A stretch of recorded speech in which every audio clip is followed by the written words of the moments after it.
Hello and welcome to the Cheating Death by PowerPoint slide makeover of the month. My name is Laura Foley from lauramfoley.com and I help people to cheat death by PowerPoint with PowerPoint training and customized presentation design. This month's slide comes from Marcel Belinga of FutureCheck. Based in the Netherlands, Marcel is a trend watcher and futurist. His deck was already in pretty good shape, but he wanted to see if there were any possible improvements that could be made to it. We start out strong with this interesting title slide. He's set the background as a cloud-filled sky, which is the same as on his website, so that's good. He already understands the importance of linking a PowerPoint brand to an online presence. And he's got a nice logo, and I really like the robot, so far so good.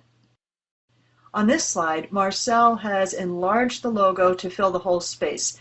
It's still looking great. I really like the type treatment, and things are looking great in this deck so far.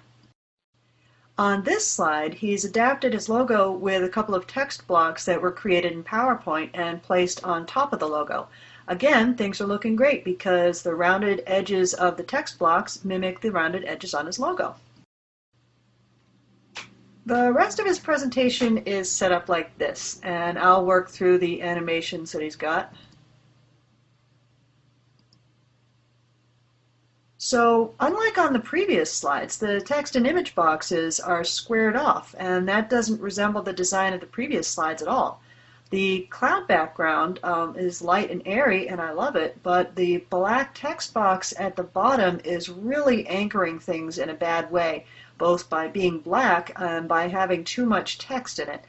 And another problem is that with the images all leaning toward the left, you've got a little band of clouds that is on the right, so the slide looks imbalanced. But fortunately, he started out with a really strong design at the beginning, so we're going to carry that through for this slide and the remaining slides in this deck. For the redesigned slide, I've made all of the text boxes and image boxes have rounded corners, just like his logo, and stacked the text boxes at the bottom of the slide so that they resemble his logo. And I'll bring that in briefly so you can see it.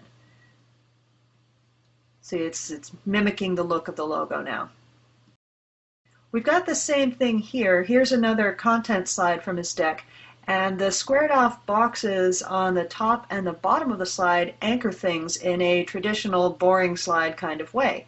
And while I'm usually a big fan of pictures that take up the whole slide, this image is covering up the clouds, and that's not in keeping with the rest of the deck, so we're going to fix it on the redesign. And here's how it looks with the new design.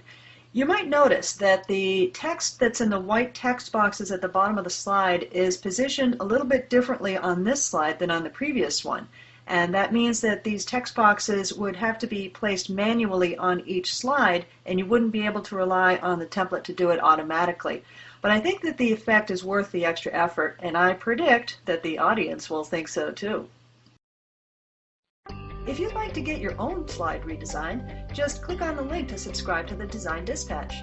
This newsletter about PowerPoint, presentation skills, marketing, and design comes to your inbox on the first Wednesday of every month, and subscribers each receive a free slide makeover, a $100 value. Your slide will be featured in an upcoming Design Dispatch, and you'll receive a PowerPoint file of your new slide to use in any way you wish. You can click on the customized training and presentation design links to learn more about the services I provide. And you can click on these links to get in touch with me via email, to visit lauramfoley.com, to follow me on Twitter, or to like me on Facebook. Thanks for watching, and I hope I've taught you a new way to cheat death by PowerPoint.